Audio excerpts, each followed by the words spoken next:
اپنے مرحومین کے لیے سال ثواب کا اہتمام کریں، اور دوسرا فکر آخرت. یعنی عشرہ مبشرہ میں سیدنا عمر بن خطاب رضی اللہ تبارک و تعالیٰ عنہ جیسی عظیم ہستی وصال کا وقت آتا ہے تو ایک تنکا اٹھاتے ہیں اور فرمایا کہ کاش عمر یہ تنکا ہوتا، کہ عمر سے اس تنکے سے کوئی سوال جواب نہیں، عمر سے تو سوال کیا جائے گا.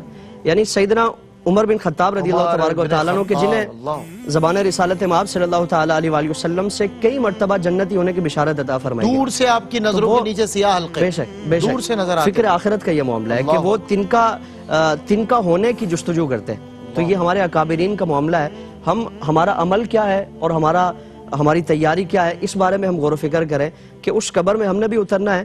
ہم اس کو بھول جاتے ہیں. آپ صلی اللہ تعالیٰ علیہ وآلہ وسلم نے فرمایا کہ وہ نہیں بھولتی، وہ روزانہ ندا کرتی ہے، پکارتی ہے کہ میں اندھیروں کا گھر ہوں، میرے پاس تو نے آنا ہے، یہاں تیرا بستر لگنا ہے، اس کے لیے تو نے کیا تیاری کی ہے یہ تو نے سوچنا ہے. اور قرآن میں اسی سے متعلق فرمایا کہ وَلْتَنْظُرْ نَفْسٌ مَا قَدَّمَتْ لِغَدٍ. تو ہم اپنا محاسبہ کریں کہ ہمارا آئندہ کل اس کے لیے ہماری تیاری کیا ہے، اس تیاری میں جو کوتاہی ہے اس کو دور کرنے کی ہم کوشش کریں. کیا بات ہے.